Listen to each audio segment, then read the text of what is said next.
নমস্কার। লক্ষ্মীর ভাণ্ডার নিয়ে তো চারিদিকে কত কথা, তাই না? সোশ্যাল মিডিয়া খুললেই নতুন নতুন আপডেট, কোনটা ঠিক কোনটা ভুল বোঝা মুশকিল। তো চলুন, আর কোনো চিন্তা নেই, আজকের এই আলোচনায় আমরা সব ধোঁয়াশা কাটিয়ে ফেলব, একেবারে সহজ করে প্রত্যেকটা আপডেটের খুঁটিনাটি জেনে নেব।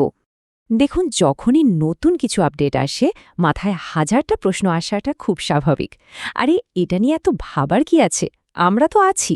চলুন একেবারে স্টেপ বাই স্টেপ সবটা বুঝে নিই, যাতে মনে আর কোনো কনফিউশনই না থাকে। তো ভাণ্ডারে নতুন কি এলো, চলুন সরাসরি আসল কথায় ঢুকে পড়া যাক।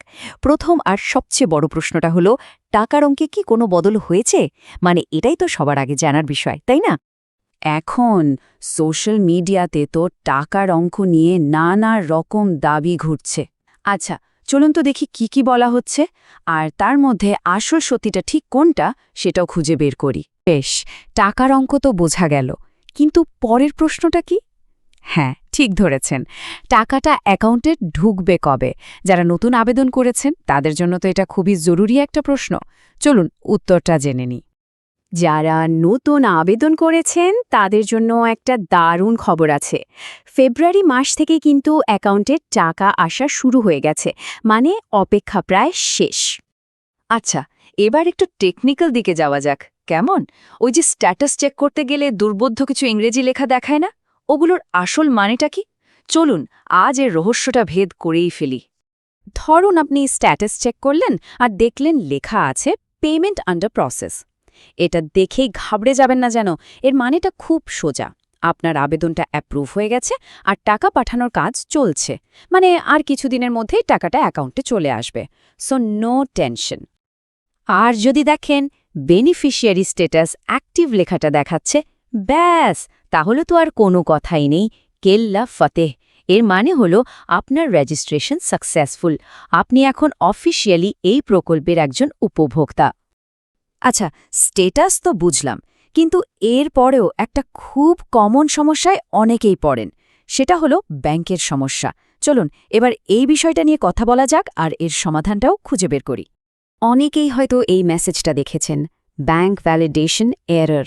মাথা খারাপ হয়ে যায়, তাই না? তো এই রকম একটা এরর মেসেজ এলে ঠিক কি করতে হবে? চিন্তার কিছু নেই, এর সমাধান কিন্তু খুব সহজ, মাত্র 3টে স্টেপ। স্টেপ 1, আপনার ব্যাংক অ্যাকাউন্টের ডিটেলস, মানে অ্যাকাউন্ট নাম্বার, আইএফএসসি কোড সবকিছু আর একবার ভালো করে মিলিয়ে নিন। স্টেপ 2, এটা কনফার্ম করুন যে আপনার ব্যাংক অ্যাকাউন্টটা অ্যাক্টিভ আছে, মানে চালু আছে, আর আধারের সাথে লিংক করা আছে তো, এটা কিন্তু মাস্ট। আর স্টেপ 3, এই দুটো করার পরেও যদি সমস্যা না মেটে, তাহলে আর দেরি না করে সোজা আপনার ব্যাংকের ব্রাঞ্চে চলে যান, ওনারাই সাহায্য করে দেবেন।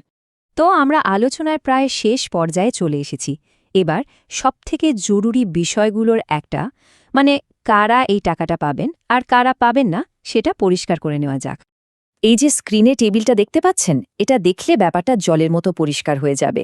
দেখুন, একদম সহজ করে বললে, পশ্চিমবঙ্গের বাসিন্দা এমন মহিলারা যাদের বয়স আর আয়ের শর্তগুলো পূরণ হচ্ছে এবং যারা অন্য কোনো সরকারি ভাতা পান না, তারাই এর জন্য আবেদন করতে পারবেন।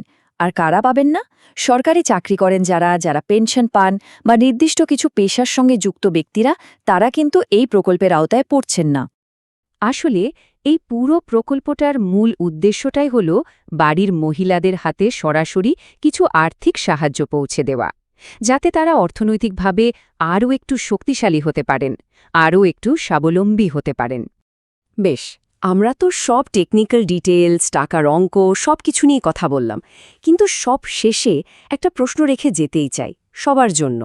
এই সব কিছুর ঊর্ধ্বে গিয়ে এরকম একটা প্রকল্প সাধারণ মানুষের জীবনে, একটা পরিবারের ওপর ঠিক কতটা প্রভাব ফেলে, এটা নিয়ে একবার ভাবা যেতেই পারে, তাই না?